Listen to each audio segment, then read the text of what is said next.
The meeting room was huge. Commander Lisa Martinez had seen many alien ships before, but the Zephyrian flagship still took her breath away. The walls were made of some kind of crystal that glowed with soft blue light. The ceiling was so high, she could barely see it. Everything here was built to make visitors feel small. Lisa walked beside Captain Jake Sullivan down the long hallway. Their boots made sharp sounds on the crystal floor. Behind them, 3 other human officers followed quietly. They had been on this ship for 2 weeks now, trying to make peace between Earth and the Zephyrian Empire. "Remember what we talked about?" Lisa said quietly to Jake. "They want us to lose our temper." "Don't give them what they want," Jake nodded. He was a tall man with dark hair and calm eyes. Lisa had worked with him for 5 years. She knew he was smart and careful. But she also knew he had a temper when people pushed too hard. The meeting room doors opened without a sound. Inside, the Zephyrian delegation was already waiting. War Commander Crystal sat at the head of a long table made of the same glowing crystal as the walls. She was 7 feet tall, covered in blue-green crystal plates that made her look like a living gemstone. Her eyes were bright yellow and never seemed to blink. Around the table sat 12 other Zephyrians. Some were military officers with dark crystal armor. Others wore lighter colors and seemed to be diplomats. All of them watched the humans with the same yellow eyes. "Humans," Crystal said. Her voice came through a small device that changed her words into English. "You are late," Lisa checked her watch. They were exactly on time, but she didn't argue. "We're here to continue our discussions about the trade agreement." Crystal made a sound that might have been laughter. "Trade agreement, yes. Let us talk about what your weak species can offer the mighty Zephyrian Empire." The humans took their seats on the opposite side of the table. Lisa opened her datapad and pulled up the files they had prepared. For 2 weeks, they had been trying to show the Zephyrians that Earth had things worth trading. Rare metals, new technologies, art, and music. But the Zephyrians acted like nothing humans made was good enough. "We've prepared a list of Earth's mineral resources," Lisa began. "Our mining operations on Mars have produced some very pure samples of rocks," Crystal interrupted. "You offer us rocks. We have entire worlds made of better rocks than yours." One of the Zephyrian diplomats leaned forward. "Perhaps your species could provide labor services. We understand humans work hard when properly directed." Jake's jaw tightened, but he stayed quiet. Lisa kept her voice calm. "Earth is interested in partnership, not servitude. We believe both our species can benefit from partnership." Crystal stood up. Her crystal plates caught the light and threw rainbow patterns on the walls. "You speak of partnership with beings who have traveled the stars for 1,000 years. What have you done? You have barely left your own solar system. You fight wars over tiny pieces of land. You poison your own world with your factories and waste." Lisa felt her own temper rising. Everything Crystal said was partly true, but it wasn't the whole truth.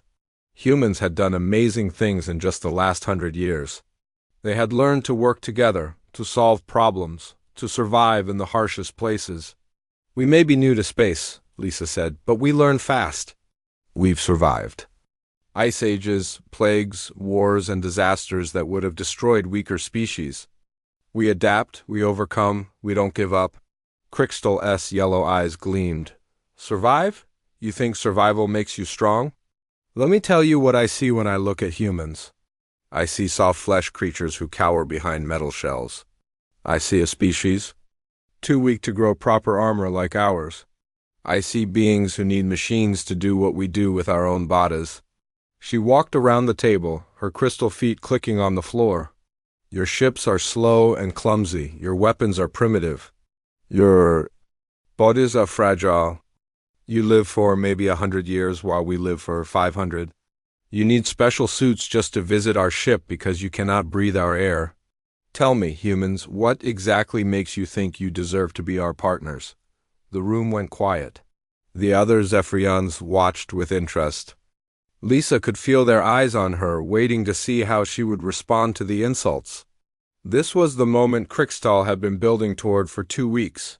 She wanted the humans to get angry, to make threats, to prove they were just as primitive. As she claimed, Lisa looked at Jake. He was still sitting calmly, but she could see the anger in his eyes. She gave him a small nod. They had talked about this possibility. If the Zephyrians wanted to see what humans could really do, maybe it was time to show them. Jake reached up and touched his collar. It looked like a simple movement, just adjusting his uniform. But Lisa saw him press something small that was hidden in the fabric. For 3 seconds, every light in the room went out. The crystal walls stopped glowing. The air circulation system went silent. Even the small translation devices stopped working. The only sound was the surprised breathing of the Zephyrians in the darkness. Then the lights came back on. The walls glowed again. The air system hummed back to life. Everything was exactly as it had been before, but Crystal was no longer standing confidently. She had stumbled backward, her crystal plates rattling against each other. Her yellow eyes were wide. With shock and something that looked like fear, "What was that?" she asked, her voice higher than before. The translation device made her words sound shaky. Jake looked at her calmly. He straightened his collar and folded his hands on the table. "My first move," he said quietly. "Want to see the last?" The other Zephyrians were making urgent sounds in their own language. Some of them were touching devices on their armor, probably trying to figure out what had happened. Others were looking around the room as if they expected to find human soldiers hiding in the corners. Lisa watched Crystal's face carefully. The war commander was trying to look angry, but Lisa could see the uncertainty in her eyes. For the first time in 2 weeks, the Zephyrian leader didn't know what to do. "You did something to our ship," Crystal said. "Our systems detected no energy weapons, no explosions, no damage. But you did something." Jake didn't answer immediately. He looked around the room at all the Zephyrians, then back at Crystal. "You said we hide behind metal shells? You said we're weak and primitive. Maybe you're right. But you know what humans are really good at?" He stood up slowly. "We're good at finding the weak spots. We're good at doing more with less. We're good at surviving when everyone thinks we can't." Lisa felt a thrill of pride. This was why she had chosen Jake for this mission. He wasn't just smart and brave. He understood that sometimes the best way to make peace was to show strength first. "You wanted to know what humans can offer the Zephyrian Empire," Jake continued. "How about this?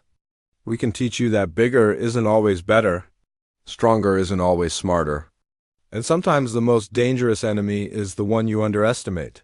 The room was completely silent now. Even the Zephyrians who had been talking urgently to each other had stopped. Everyone was staring at Jake, waiting to see what he would do. Next, Crystal's crystal plates were still rattling slightly. She was trying to decide if Jake's words were a threat or a promise. Lisa hoped the war commander would choose wisely. Because if she didn't, Jake really would show her his last move, and Lisa wasn't sure any of them would survive it. Red lights started flashing all around the meeting room. A loud alarm began to sound. The Zephyrians jumped up from their chairs, their crystal plates clattering as they moved. Some of them were shouting in their own language.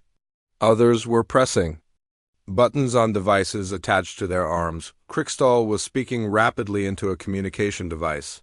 Her yellow eyes kept looking at Jake, then at the other humans, then back at Jake. Lisa could see fear mixed with anger on the war commander's face. "Security teams to the meeting room," Crystal said in English, probably so the humans would understand.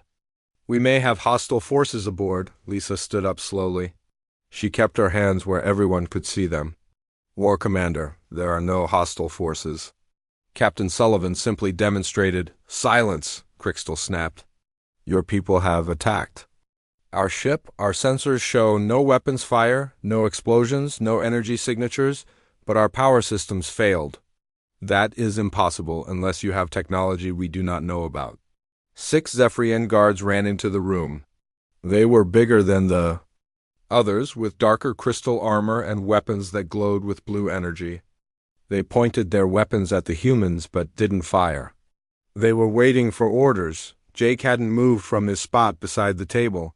He looked completely calm, as if alien soldiers pointing weapons at him was perfectly normal. War Commander, he said quietly, if we wanted to attack your ship, would we do it while we were still on board?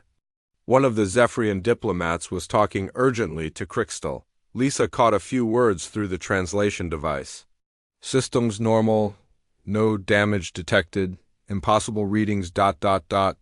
Crystal held up one crystal hand. The alarm stopped. The red lights kept flashing, but the room was quiet enough to talk again. Our ship's artificial intelligence has examined every system 3 times.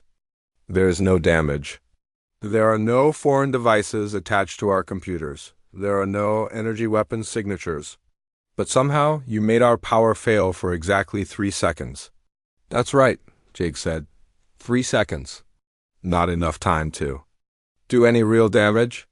Not enough time to steal your data or hurt your crew. Just enough time to get your attention. Lisa decided it was time to step in. This was her mission, and Jake had made his point. Now she needed to turn this demonstration into something useful. War Commander, she said, what Captain Sullivan showed you is exactly why Earth wants to join the galactic community. Not as your servants, and not as your enemies. As your partners. Crystal's crystal plates were still rattling slightly, but she was listening. Explain. Lisa walked to the center of the room. The guards followed her with their weapons, but they didn't stop her. You've spent 2 weeks telling us how weak humans are, how primitive our technology is, how short our lives are. You're not wrong about some of those things, but you're missing something important. She gestured toward Jake. Humans didn't develop the most advanced technology in the galaxy. We didn't live on a perfect world where everything was easy. We didn't have hundreds of years to slowly build our civilization. We had to survive on a dangerous planet with limited resources and hostile environments. One of the Zephyrian diplomats spoke up. That proves you are weak. Strong species do not struggle to survive. No, Lisa said. It proves we're adaptable. It proves we can find solutions when there don't seem to be any. It proves we can work with what we have instead of only working with what we want. Jake reached into his jacket pocket. The guards tensed, but he moved very slowly. He pulled out a small metal object about the size of a coin. It looked like a simple pin or badge. This is what caused your power failure, he said, holding it up so everyone could see. It's an electromagnetic pulse device. Very basic technology. Nothing fancy. Your people probably invented something similar hundreds of years ago.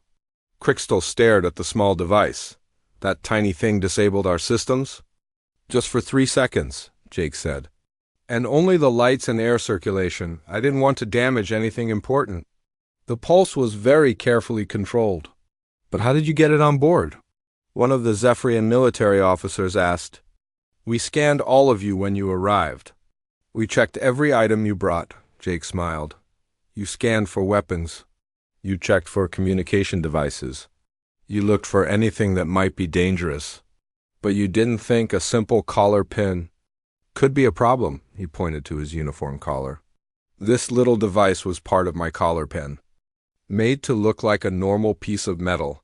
Your scanners saw it as a decoration, not a weapon. Lisa watched the Zephyrians' faces as they understood what Jake was saying. They had been so confident in their advanced technology that they hadn't thought about simple tricks. The interesting thing, Jake continued, is that we have more devices like this one. The room went very quiet. Crystal's eyes narrowed. What do you mean?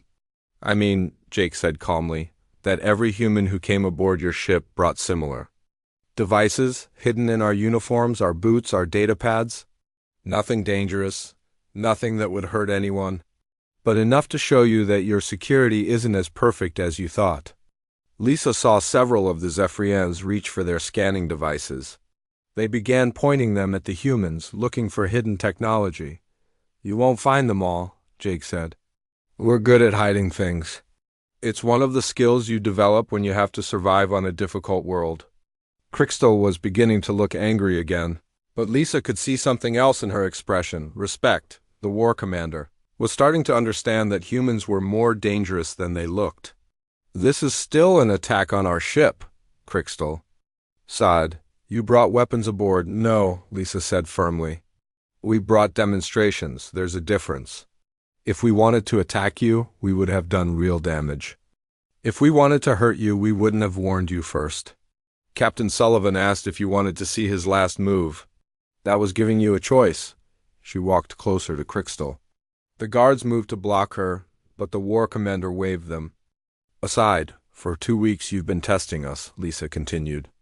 Insulting us, challenging us, trying to make us angry so we would do something stupid. We passed your test, we stayed calm. We tried to be reasonable. But now you know we're not.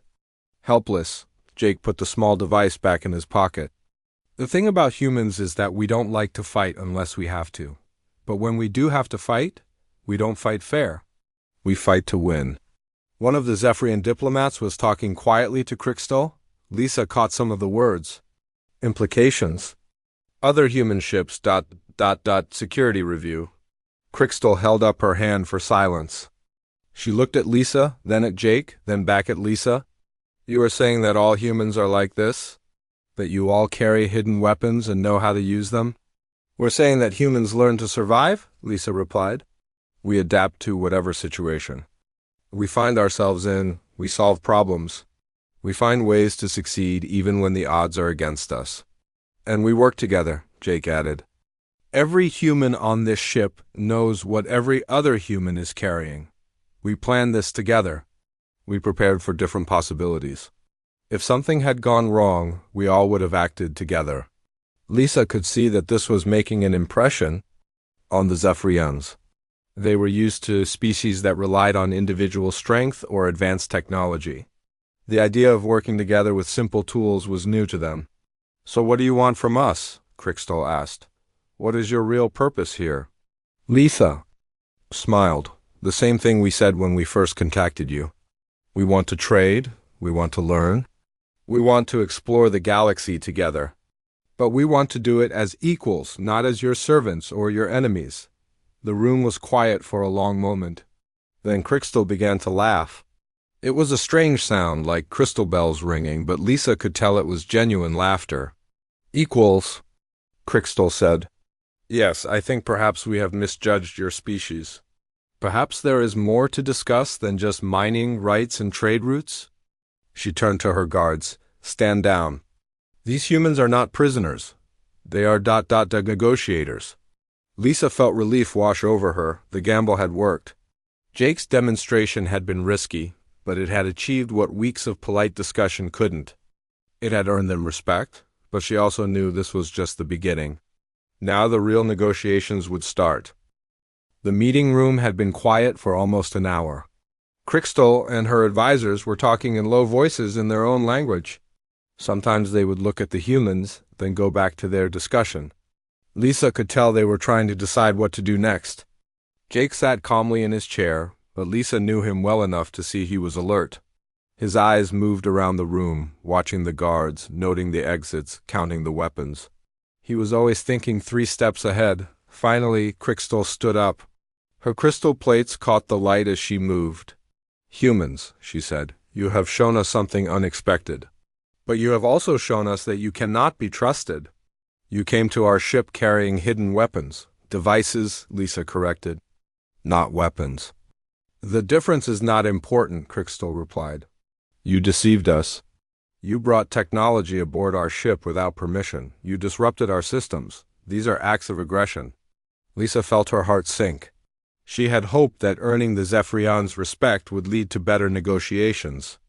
Instead, it seemed to have made things worse. War Commander, she began, we only wanted to show you that... Crystal held up one crystal hand. You wanted to show us that humans are dangerous. You have succeeded. Now we must show you that the Zephyrian Empire is more dangerous. She touched a device on her wrist. A holographic display appeared in the air above the table.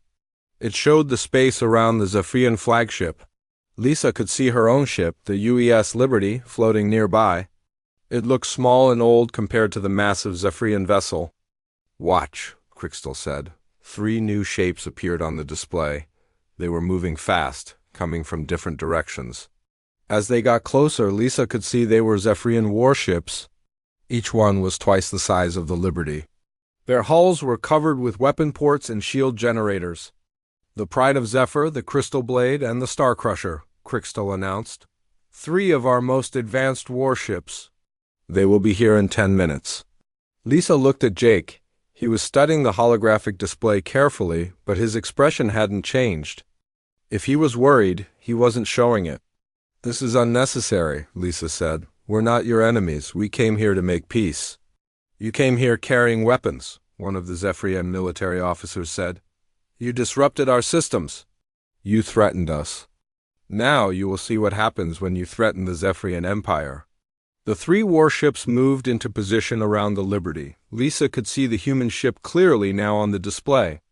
It really did look pathetic compared to the Zephyrian vessels. The Liberty's hull was scarred from years of travel through dangerous space. Its weapons were old but reliable. Its crew was small but experienced, but against 3 advanced warships, none of that would matter. Your ship has 20 minutes to surrender, Crystal said. Your crew can transfer to our vessels. You will be treated well, but you will be prisoners until we decide what to do with you. Lisa stood up. War Commander, this is a mistake. We're not the enemies you should be worried about. No? Crystal asked. Then who should we worry about? Jake finally spoke. Each other. Everyone in the room looked at him.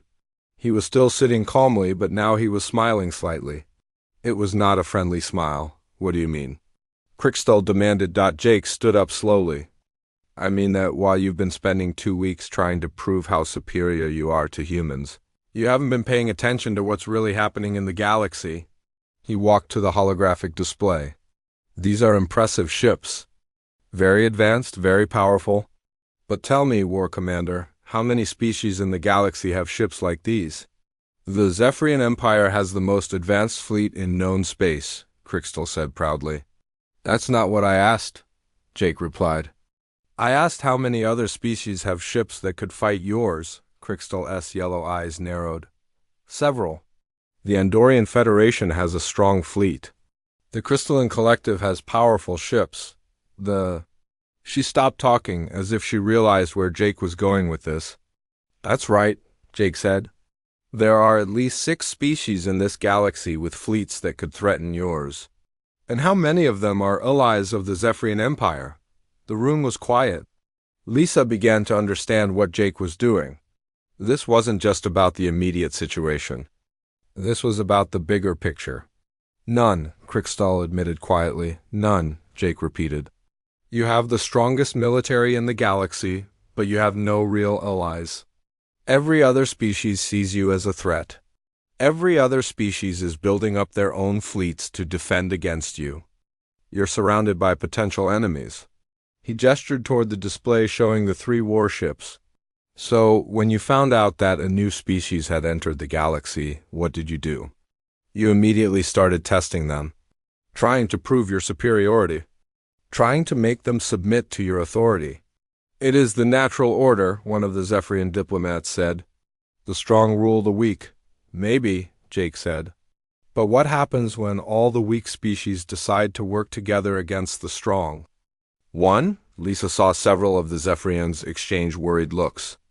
This was clearly something they had thought about before. Jake continued. Humans have been studying galactic politics since we first learned about other species. We know about the wars between the Zephyrian Empire and the Andorian Federation. We know about your conflicts with the Crystalline Collective. We know about the trade disputes with the Silicon Brotherhood. He walked back to his chair but didn't sit down. Do you know what all of those conflicts have in common? They all started because the Zephyrian Empire tried to force other species to accept your dominance. We seek order, Crystal said. Unity, peace through strength. You seek control, Jake replied. And eventually that's going to backfire. Eventually all those species you've been pushing around are going to push back. Together. Lisa decided it was time to add her voice to Jake's argument. That's why Earth wants to form an alliance with you. Not because we're weak and need your protection. Because you're strong and need our friendship. Friendship, Crystal repeated the word as if it tasted strange. Partnership, Lisa said. Cooperation, mutual benefit. All the things that make civilizations stronger instead of just making them bigger. Jake touched the communication device on his wrist. With your permission, War Commander, I'd like to show you something. What? I'd like to contact my ship? I want to demonstrate something that might change how you think about humans. Crystal looked at her advisors. They talked quietly for a moment. Then she nodded. Very well. But remember, your ship is surrounded. Any hostile action will result in its destruction. Jake activated his communicator. Liberty, this is Captain Sullivan. Please connect me to Admiral Hughes. Lisa tried not to show her surprise. Admiral Karen Hughes was the commander of Earth's deep space exploration fleet. She was supposed to be halfway across the galaxy, leading a mission to establish contact with the Rigel colonies. Admiral Hughes here, came a voice through the communicator. Hello, Jake. Lisa, how are the negotiations going? We've had some interesting developments, Jake replied. I think it's time for the demonstration we discussed. Understood. Beginning now. The holographic display above the table flickered and changed. Instead of showing just the local area around the Zephyrian flagship, it now showed a much larger view of space. Lisa could see dozens of stars, several planets, and the normal traffic of ships moving between them. Then the ships began to move. At first, it looked random. Ships changing course, altering speed, turning in different directions, but gradually a pattern emerged. The ships were forming shapes, mathematical symbols, geometric patterns, and they were doing it in perfect coordination across hundreds of light years of space. What is this? Crystal asked. Her voice was barely above a whisper. This is what humans have been doing while you thought we were confined to our own solar system, Jake said. We've been exploring, we've been learning, we've been making friends. The display showed more and more ships joining the demonstration. Cargo vessels, exploration ships, research stations, even small passenger transports. All of them moving in perfect synchronization to create a message that could be seen from anywhere in the galaxy. The message was simple, a mathematical sequence that spelled out the value of pi to 50 decimal places. Every human ship in known space is participating in this demonstration, Admiral Hughes said through the communicator. From the edges of Zephyrian territory to the borders of Andorian space, from the Crystalline Collective's homeworlds to the Silicon Brotherhood's mining stations. Lisa watched Crystal's face as the war commander began to understand what she was seeing. This wasn't just a show of human coordination. This was proof that humans had spread throughout the galaxy much faster and more thoroughly than anyone had realized. How many ships? Crystal asked. 743, Admiral Hughes replied. Not counting the military vessels that are remaining hidden for security reasons. The room fell silent except for the sound of Zephyrian crystal plates rattling as several of the delegates shifted nervously in their chairs. You see, Jake said quietly, when humans explore the galaxy, we don't do it by conquering worlds or demanding tribute. We do it by making friends, by helping other species solve their problems, by proving that we're useful to have around. He gestured toward the display. Every one of those ships is in space that belongs to a different species. The holographic display was still showing human ships moving across the galaxy when more vessels began to appear. These weren't part of the coordinated demonstration. These were new ships, coming out of hiding places that no one had known existed, from behind asteroids, from the dark sides of moons, from empty space where sensors had detected nothing. Human ships emerged. Some were large exploration vessels. Others were small scout ships. A few looked like they had been built for fighting, though they were smaller than most military ships. Crystal counted under her breath as more and more ships appeared on the display. 50, 100, 200. She stopped counting and just stared. Admiral Hughes, Jake said into his communicator, please explain to our guests what they're seeing. The Admiral's voice came through clearly. What you're seeing is the human deep space network. For the past 20 years, we've been sending ships to every corner of the galaxy. Not to conquer or claim territory, but to explore and learn. A new ship appeared on the display, this one much larger than the others. It had the long, sleek shape of a modern warship, but it was painted white instead of military gray. Medical symbols were clearly visible on its hull. That's the hospital ship. Mercy, Admiral Hughes continued. Currently stationed in Andorian space, providing medical care to refugees from the border conflicts. Another ship appeared, boxy and practical-looking. The cargo vessel New Horizons, delivering food supplies to the Silicon Brotherhood colonies that were hit by the solar flare last month. More ships kept appearing. Each one had a story. Each one was helping someone. Somewhere in the galaxy. Lisa watched Crystal's face as the war commander began to understand what she was really looking at. This wasn't an invasion force. This wasn't a military buildup. This was something completely different. How long? Crystal asked quietly. How long have your people been everywhere? 23 years, Admiral Hughes replied. Since we first developed faster-than-light travel, we've been careful to avoid claiming territory or interfering with local governments. We just wanted to understand what was out there. One of the Zephyrian military officers spoke up. This is impossible. Our long-range sensors would have detected a buildup of this size. Our intelligence services monitor all ship movements in this sector. Jake smiled. Your sensors look for large fleets and military formations. Your intelligence services watch for threats and enemy movements. But you don't pay much attention to single ships carrying medical supplies or scientific equipment. Besides, Lisa added, we weren't hiding from you specifically. We were just being careful. The galaxy is a dangerous place for a new species. Admiral Hughes' voice came through the communicator again.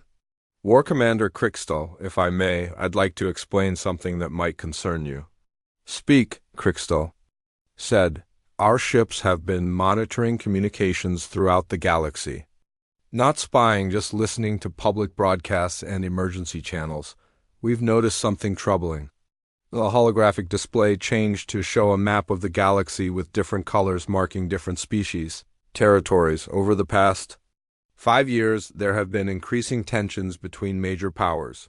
Border disputes, trade conflicts, military buildups. Red marks appeared on the map, showing areas of conflict. There were more of them than Lisa had realized.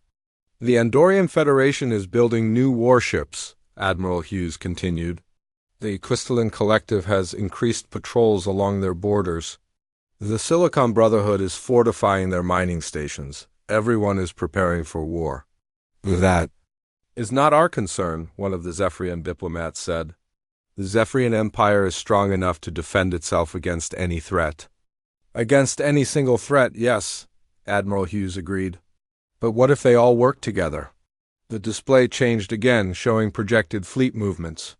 Red arrows showed how the other major powers could coordinate an attack on Zephyrian territory. Our analysis suggests that if the other major species formed an alliance against you, they could match your military strength, Admiral Hughes said. The war would be devastating for everyone involved. Crystal stared at the projections. You are saying that our strength has made us a target. I'm saying that your isolation has made you vulnerable, Admiral Hughes replied.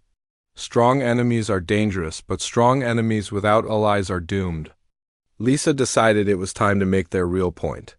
That's why we're here, War Commander. Not because we need you, but because you need us. Explain, Crystal demanded. Jake walked to the holographic display and gestured to the scattered human. Ships. Look at where our ships are located in Dorian space. Crystalline territory, Silicon Brotherhood colonies. Border regions, neutral zones. He touched the display, and lines appeared connecting the human ships to each other and to nearby. Alien vessels. We're not just exploring, we're building relationships.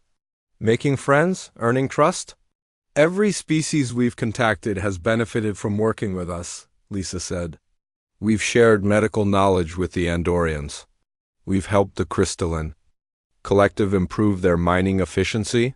We've provided the Silicon Brotherhood with new computer algorithms. And in return, Jake continued, they've shared their knowledge with us, their history, their culture, their perspectives on galactic politics. Admiral Hughes spoke again. What we've learned is that nobody really wants a war. The other species are building up their militaries because they're afraid of the Zephyrian Empire. They're forming alliances because they feel threatened. But they don't hate you, Lisa said. They just don't trust you. They don't understand your motives. They see your military strength and assume you're planning to use it against them. Krikstal was quiet for a long moment. When she spoke, her voice was thoughtful. What are you proposing? A different approach, Jake said. Instead of demanding submission, offer partnership. Instead of threatening conquest, provide protection. Instead of ruling through fear, lead through example. And how would this work? Krikstal asked. Lisa stepped forward. The same way it's worked for humans. You use your strength to help others instead of threatening them. You share your advanced technology. You provide security for weaker species. You become someone they want to have as an ally instead of someone they're afraid to have as an enemy. The galaxy is changing, Admiral Hughes said through the communicator. New species are developing faster than light travel. Old species are expanding their territories. Resources are becoming scarce in some regions. The old way of doing things won't work much longer. The holographic display changed to show projected changes over the next 50 years. New species appeared on the map. Trade routes shifted, resource conflicts multiplied. In this new galaxy, Admiral Hughes continued, the species that survive and thrive will be the ones with the most allies, not necessarily the ones with the biggest fleets. Jake pointed to a cluster of human ships near the edge of Zephyrian space. We've been preparing for this conversation for months. Those ships aren't just exploring, they're carrying gifts. Gifts? Krikstal asked. Medical supplies for the Zephyrian? Colonies that were affected by the plague on Zephyr 7, Lisa explained. Technical specifications for more efficient shield generators. Cultural artifacts from 12 different species who want to establish diplomatic relations with the Zephyrian Empire. You see, Jake said, we're not here to threaten you or to ask for your protection. We're here to offer you something you've never had before, a chance to be the leader of a real alliance instead of just the ruler of an empire. Admiral Hughes' voice became more serious. But this opportunity won't last forever. The other species are already talking about forming a defensive alliance. If they do that without the Zephyrian Empire being involved, you'll be on the outside. Looking in, how long do we have? Krikstal asked. 6 months, Admiral Hughes replied. Maybe less. The Andorian Federation is hosting a conference next season. All the major powers will be there. If you're not represented, they'll assume you're not interested in peaceful cooperation. The room was completely quiet. Even the guards seemed to be holding their breath. Lisa could see that Krikstal was thinking hard about everything they had. Told her, finally, the war commander spoke. You are asking us to abandon everything we have built, everything we believe. No, Lisa said firmly. We're asking you to build on what you've already achieved. Your military strength, your advanced technology, your organizational skills, all of those things are valuable. We're just suggesting you use them differently. Think of it this way, Jake added. Right now, every other species in the galaxy sees the Zephyrian Empire as a threat to be contained. But you could become something else. You could become the protector that everyone turns to when they need help. The leader that everyone follows because they choose to, not because they have to, Lisa said. Krikstal looked at the holographic display, which still showed hundreds of human ships scattered throughout the galaxy. And if we refuse? If we continue, as we have been, Admiral Hughes answered, that in 5 years, maybe 10, you'll face the largest alliance in galactic history. And even if you win that war, everyone will lose so much that it might take centuries to recover. 3 hours later, the meeting room looked completely different. The guards were gone. The red emergency lights had been turned off. Instead of sitting on opposite sides of the table, humans and Zephyrians were mixed together, working on data, pads, and sharing information. Krikstal was studying a holographic display that showed trade routes between human colonies and Zephyrian mining stations. Lisa sat beside her, pointing out areas where cooperation could benefit both species. Your people need rare minerals for your computer systems, Krikstal said. Our mining operations on Zephyr 12 produce more than we can use, and our agricultural Stations produce more food than we need, Lisa replied. Your outer colonies have been importing food from expensive sources. We could provide better quality at lower cost. Jake was on the other side of the room, talking with two Zephyrian military officers. They were looking at star charts and discussing patrol routes. The border region near the Crystalline Collective has been problematic, one of the officers was saying. Pirates attack cargo ships there almost weekly. Human ships patrol that area regularly, Jake said. We've been helping the local colonies deal with the pirate problem. If Zephyrian and human ships work together, we could clean up that entire sector. Admiral Hughes was still connected through the communicator. Her voice came through clearly as she talked with Crystal's senior advisor. The key to making this work, the Admiral was saying, is to start small. 1 or 2 joint projects to show that cooperation is possible. Then we can build from there. Lisa looked around the room and felt something she hadn't expected: hope. For weeks, these negotiations had seemed impossible. The Zephyrians had been too proud, too convinced of their superiority. The humans had been seen as weak and primitive, but now both sides were working together to solve real problems. They were finding ways to help each other instead of ways to defeat each other. Crystal touched a control on her datapad. The holographic display changed to show a list of Zephyrian colonies that were having difficulties. Zephyr 7 is still recovering from the plague, she said. Our medical facilities are adequate, but your people have experience with similar diseases. We can have a medical team there within a week, Lisa said. Dr. Nancy Williams from our research station has been studying that type of plague for years. She's developed treatments that could help your people recover faster. And Zephyr 15 has been having problems with their food production systems, Crystal continued. The soil there is difficult to work with. Jake looked up from his conversation with the military officers. We have agricultural specialists who work with challenging environments. Mars was almost impossible to farm when we first tried. Now it produces enough food to supply half our colonies. One of the Zephyrian diplomats spoke up. This is all very interesting, but what about the larger political situation? What about the other species who see us as a threat? Admiral Hughes answered through the communicator. That's where the real opportunity lies. If the Zephyrian Empire and humanity announce a formal alliance, it changes everything. She paused, then continued. The Andorian Federation has been afraid that you might attack their border colonies. But if you're allied with humans and humans are already working peacefully in Andorian space, then the Andorians know you're not planning an invasion. The same logic applies to the other species, Lisa added. They've been building up their militaries because they don't know what your intentions are. But if they see you working with humans to solve problems instead of create them, they'll start to relax. Jake walked back to the main table. Admiral, what's the status on the diplomatic packages we prepared? All ready to go, Admiral Hughes replied.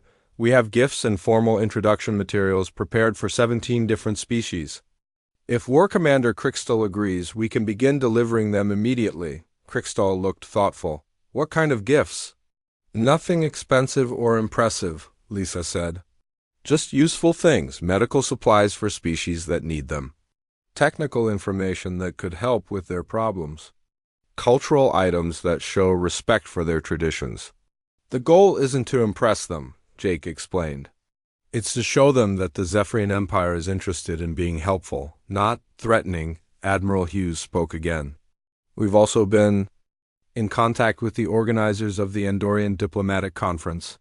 If you're interested, we can arrange for the Zephyrian Empire to be invited as an honored guest rather than a potential threat. What would that involve? Crystal asked. Joint presentations, Lisa said. Human and Zephyrian representatives working together to propose solutions to galactic problems, showing everyone that cooperation between species is possible. One of the Zephyrian military officers looked worried. War Commander, this would require significant changes to our military posture. Our fleets are positioned for defense and rapid response. Cooperation would require us to be more ... More vulnerable, another officer added. Jake shook his Head, not more vulnerable, differently protected? Right now, your security depends on being stronger than any single enemy. But what we're proposing would make it so you don't have enemies in the first place. Think about it this way, Lisa said. Every species that becomes your ally is one less species that might become your enemy. Every problem you help solve is one less crisis that could lead to war. Admiral Hughes had been quiet for a few minutes, but now she spoke up. War Commander, I need to tell you something that might help you make this decision. What? 3 days ago, we intercepted communications between the Andorian Federation and the Crystalline Collective. They're planning to propose a mutual defense treaty at the upcoming conference. The room went quiet. Lisa felt a chill. A mutual defense treaty between those two species would be the beginning of exactly the kind of alliance that could threaten the Zephyrian Empire. How many other species are involved? Crystal asked. At least 4 others are interested, Admiral Hughes replied. Possibly more. If this treaty goes through, you'll be facing an alliance of 6 or 7 species within a year. Unless, Jake said quietly, you're part of a different alliance? One that includes all of those species plus humanity plus the Zephyrian Empire. Crystal stood up and walked to the window. Outside, space was full of ships. Human ships, Zephyrian ships, and, vessels from a dozen other species. All of them going about their business, trading and exploring and living their lives. For 1,000 years, she said softly, the Zephyrian Empire has been the strongest military power in this region of the galaxy. We have never needed allies. We have never asked for help. She turned back to face the room. But perhaps it is time to learn that strength and wisdom are not the same thing, Lisa stood up. War Commander, are you saying? I am saying that the Zephyrian Empire accepts humanity's proposal for alliance, Crystal said formally. Not because we are weak, but because we are wise enough to recognize when the galaxy is changing. The room erupted in activity. The Zephyrian advisors began talking rapidly in their own language. Jake was already working on his communicator, probably contacting other human ships. Admiral Hughes was giving orders to someone on her end of the connection, but Lisa just smiled. They had done it. After weeks of careful negotiation, after demonstrations of strength and revelations of vulnerability, they had achieved what had seemed impossible. There's one more thing, Crystal said, and the room got quiet again. What's that? Lisa asked. Earlier, Captain Sullivan asked if I wanted to see his last move. I would like to know what that would have been. Jake looked surprised. Then he smiled. Complete withdrawal from galactic politics. Withdrawal? Crystal asked. If this negotiation had failed, Jake explained, if we couldn't find a way to work together, humanity would have disappeared from galactic civilization. We would have recalled all our ships, closed all our diplomatic contacts, and gone back to our own small corner of space. But why? Lisa answered. Because the alternative would have been war. And we've learned that some victories cost more than they're worth. If we couldn't help build a better galaxy, we weren't going to help destroy it. Crystal stared at them for a long moment. Then she began to laugh. It was the same crystal bell sound as before, but warmer now. You really would have given up everything rather than fight? We would have given up everything rather than cause unnecessary destruction, Jake corrected. That, Crystal said, is exactly why this alliance will work. 6 months later, Lisa stood on the observation deck of the new diplomatic station that had been built in neutral space. Through the windows, she could see ships from 14 different species docked at the station's ports. The largest diplomatic gathering in galactic history was taking place here. The Zephyrian Empire had not only joined the alliance but had become one of its leading members. Crystal had been elected as the alliance's military coordinator, a position that let her use her strategic skills to protect everyone instead of threatening them. Jake found her standing at the window. The final vote just came in, he said. Unanimous approval for the Galactic Cooperation Treaty, Lisa smiled. What was Crystal's reaction? She said it was the first time in Zephyrian history that they had won a war without firing a shot. They stood together, watching the ships outside.